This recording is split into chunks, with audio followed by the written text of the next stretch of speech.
बेनीपट्टी विधानसभा क्षेत्र के शाहपुर पंचायत अंतर्गत विसे लड्डूगामा गांव स्थित ब्रह्मस्थान की घेराबंदी का निर्माण कार्य संपन्न हो गया है। शनिवार को बेनीपट्टी के विधायक सह पूर्व मंत्री विनोद नारायण झा ने विधिवत फीता काटकर इस नवनिर्मित चार दीवारी का उद्घाटन किया। ब्रह्मस्थान की इस घेराबंदी का निर्माण विधायक के ऐच्छिक कोष से करीब 8 लाख रुपए की लागत से किया गया है। स्थानीय लोगों के लिए यह स्थान आस्था का केंद्र है और लंबे समय से इसकी घेराबंदी की आवश्यकता महसूस की जा रही थी।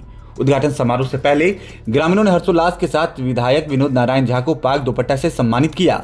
इस दौरान ग्रामीणों ने खुशी जाहिर करते हुए कहा कि आगामी 29 अप्रैल को ब्रह्मस्थान परिसर में ही महादेव और हनुमान जी की मूर्ति की प्राण प्रतिष्ठा का भव्य आयोजन होना है।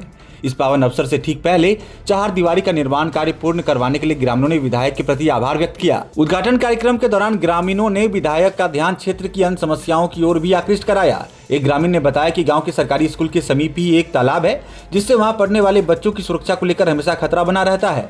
विधायक विनोद नारायण झा ने इस समस्या को गंभीरता से लेते हुए आश्वासन दिया कि बच्चों की सुरक्षा सर्वोपरि है और वो इस दिशा में जल्द ही ठोस कदम उठाएंगे।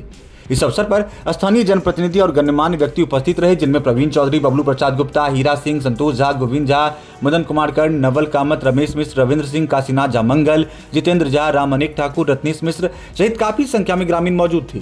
उद्घाटन के बाद विधायक ने मीडिया से बातें करते हुए क्या कुछ कहा है, सुनिए।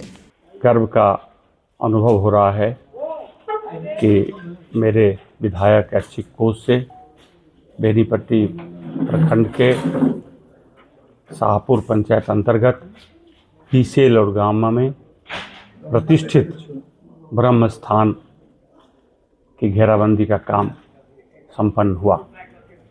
8 लाख से लागत से ये बना है और इसमें मुख्य द्वार सहित इसका निर्माण हुआ है। मेरी ये उस कड़ी का अगला भाग है जिसमें इस बार हमने निश्चय किया है कि अगले 5 वर्षों में मेरे विधानसभा क्षेत्र में मठ, मंदिर, सांस्कृतिक, धार्मिक, आध्यात्मिक स्थल हैं, उनके विकास के लिए विधायक कोष का उपयोग होगा और उसी कड़ी में आज इसका निर्माण संपन्न हुआ है। मैंने उद्घाटन किया है।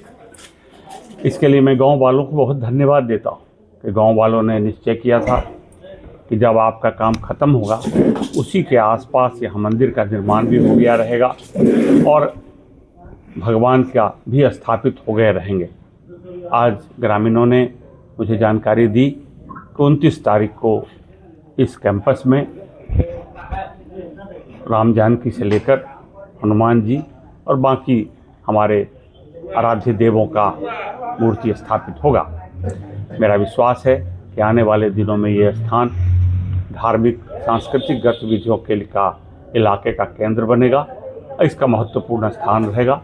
इसलिए मैं आज इस स्थान पर अपना फंड देकर गौरवान्वित महसूस कर रहा हूँ। आज जब हम अपने क्षेत्र में हैं तो बिहार के राजनीतिक परिदृश्य में काफ़ी परिवर्तन आ गया है। ऊर्जावान, कर्मठ नेता हमारे सम्राट चौधरी जी बिहार के मुख्यमंत्री बन गए हैं। बेनीपट्टी की ओर से मैं उन्हें बधाई देता हूं और शुभकामनाएं देता हूं।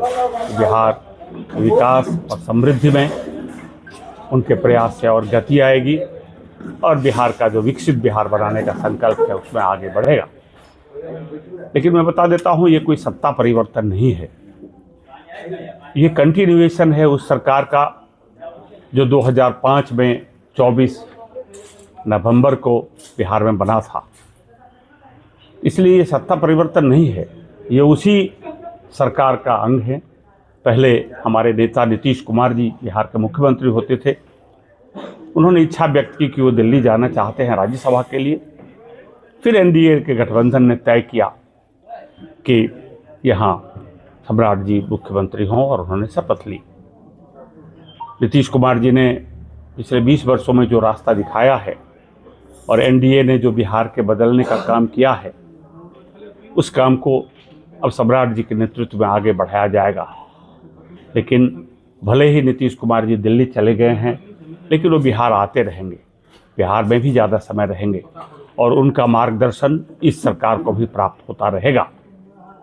बिहार किन परिस्थितियों से बदलने का उन्होंने काम किया, बिहार में सुशासन और न्याय के साथ विकास की जो कारवां चला है, उसी नीतीश कुमार के उस न्याय के साथ विकास का प्रेरणा लेकर सम्राट जी आगे बढ़ेंगे और आने वाले दिनों में बिहार विकसित बिहार के रूप में होगा, ये मेरा विश्वास है। और सम्राट चौधरी जी अत्यंत कर्मठ ऊर्जावान नेता हैं और उनके नेतृत्व में विकास में और गति मिलेगी, जिसमें नीतीश कुमार का काम हमें प्रेरणा देता रहेगा।